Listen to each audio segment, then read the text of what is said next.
Hi everyone, this is Adrien, the exercise specialist from the Leduc Beaumont Devon Primary Care Network. I hope you all are doing well today. For today's video, I thought I would actually show you guys a few exercises that you can do for what's called medial epicondylitis and lateral epicondylitis, also known as golfer's elbow and tennis elbow. It's a pretty common thing that a lot of people experience at some point through their life, and it can be really painful. It can be a real hassle, and it can last a very long time if not treated appropriately or rehabbed appropriately, and if you continue to overuse it. So, what actually is lateral epicondylitis and medial epicondylitis? Once again, golfer's elbow or tennis elbow. So, what they actually are, if you look at if you look at your elbow from the front view, so I'm looking at it from the front, known as anatomical view. On the side of your elbow here, on the inside and right on the outside, you have these two rough, hard, kind of bony protuberances on each side. Those are your condyles, hence epicondyle. So those are the condyles. What those condyles actually do is they're an anchor point that different muscles attach to. So if we look at your forearm, you have muscles on the inside, the front part of your forearm, and the back side of your forearm. A lot of these muscles, if we look at the front side of the forearm, they kind of come up and they curl in to the inside of your elbow, and a lot of them attach right around the epicondyle. Not all of them, but there's a lot of attachments on the epicondyle. There's also some of your bicep muscles that actually come down and attach close to the epicondyle, not on it, but close. If we look at the back side of your forearm here, so these ones, they actually come up this way, and they kind of come outwards and they attach on the outside of your elbow. So the muscles on the inside of your forearm attach on the inside of your elbow, outside attach on the outside of your elbow.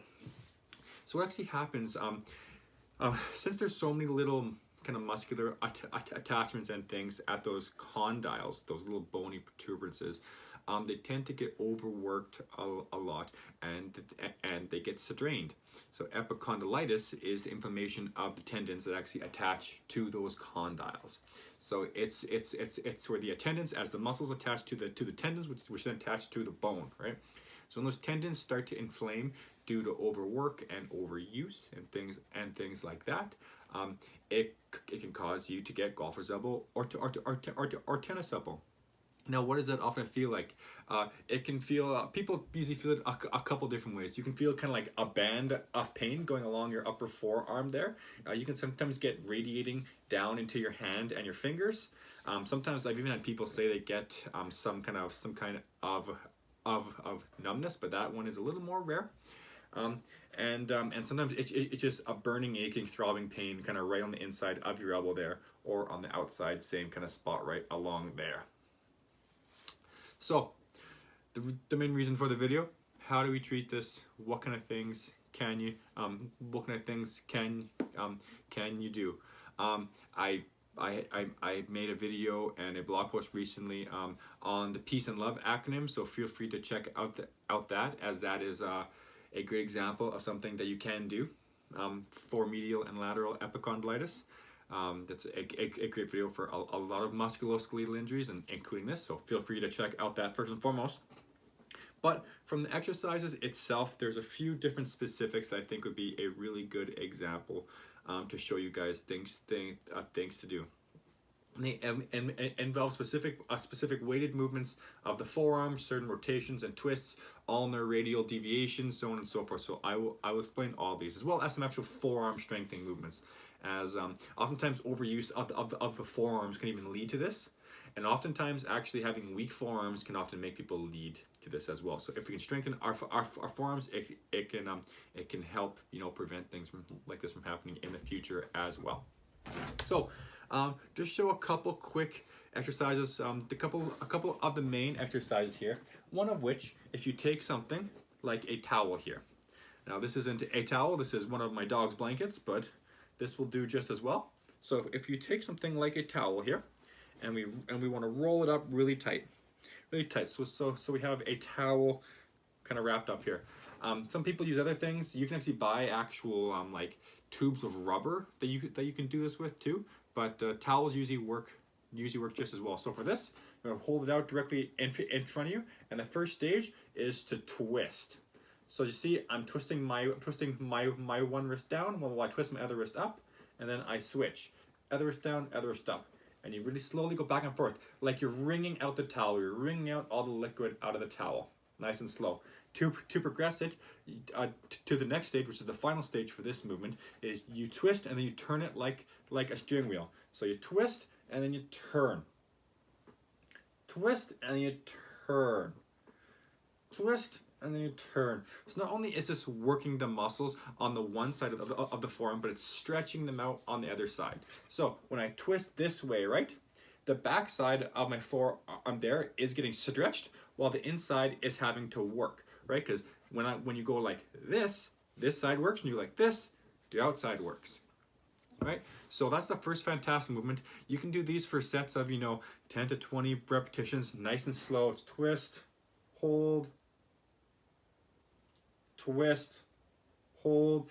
You can do those for sets of 10 to 20, and those can be done on a daily basis as long as they don't cause too much aggravation for you. So that is the first exercise. Another great exercise using a little dumbbell here. So I have this is one of my 5-pound dumbbells. Not that really matters, but this is a little heavier than I'd recommend most people use for this. I'll oftentimes look at people to use a 1-pound dumbbell, 2-pound dumbbell, or even like a water bottle, or even like a wrench, something like that. But for this one, what you want to do is you want to tuck your elbow into your side. You're gonna hold your forearm kind of parallel with the ground, and what you're gonna do is you're gonna rotate it outwards, hold it, back to top. Rotate it inwards and back to top. Outwards, back to top, inwards, back to top. So on and so forth. So this is a fantastic movement and one of kind of the standard exercises that are usually put in for golfer's elbow or tennis elbow rehab. This is working all of the intrinsic muscles of your elbow, as well as some of the extrinsic muscles of your elbow and forearm. And this is something that you can progress and load heavier and heavier over time. The next way to progress this, like if we are starting it from right here, like I said, with here, next one is you straighten out your arm.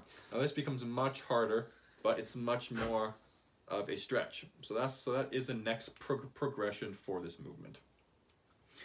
And that's one that you can do once again, depending on how heavy of an object you're actually holding. You can do that one for sets of 10 to 20 repetitions, a couple sets of it, every day, every other day, so on and so forth, to really help kind of with strengthening that area and so on and so forth. Sometimes using a water bottle that's kind of like half full, something kind of like this even, actually, while I have it, is kind of a good alternative because as you turn it, the water moves, right? So it actually can help with creating a little bit of instability to where like the weight is actually shifting a bit, and it can kind of help the elbow with that as well. So that's another alternative too. And oftentimes it's a little easier to start with that than a 5-pound dumbbell. So everyone should hopefully have a water bottle around somewhere.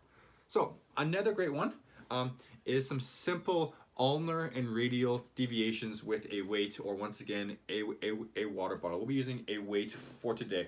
So for this, I'm gonna step backwards so you can see better. So you see, I have my elbow tucked into my side.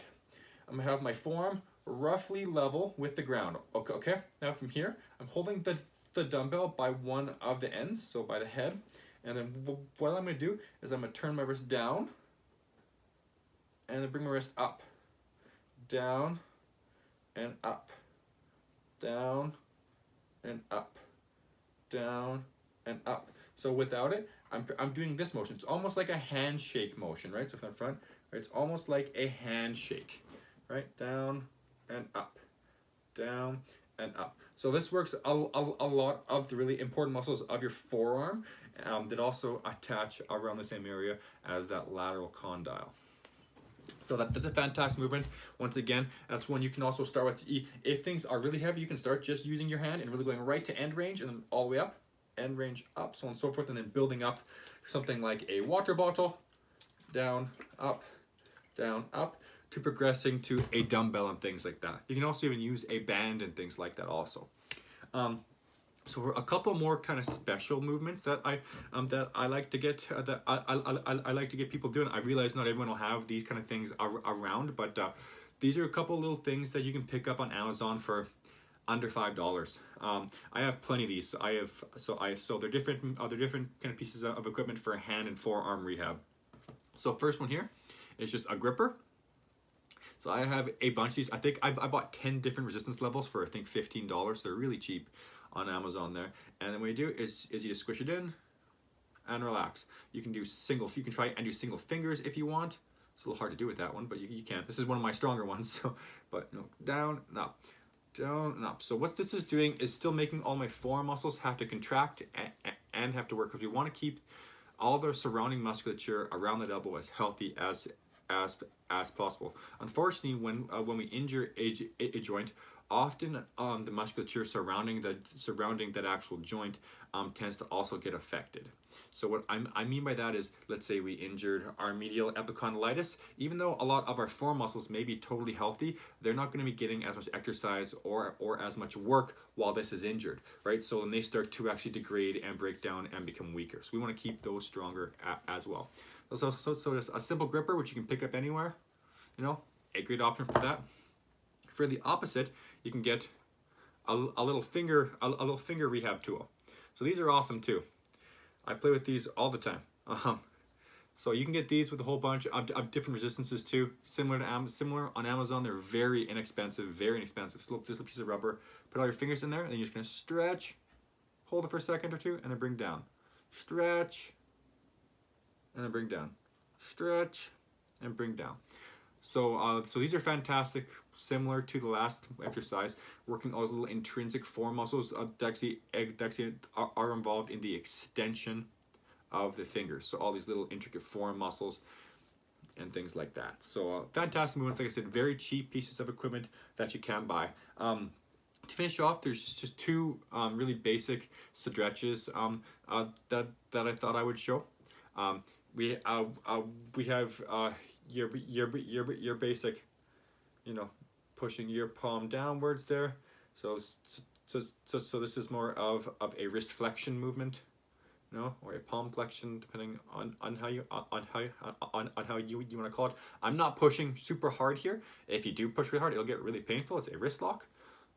So we don't want to push hard, but you just push down just a little bit, and I'm feeling a good stretch in all these muscles here. If you want to make it more intense, then you straighten out your arm, so on and so forth. And then we try the opposite, so a wrist extension movement.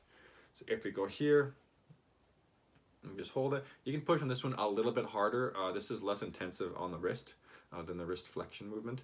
It's this wrist extension. So I'm feeling this all along here on these muscles down here.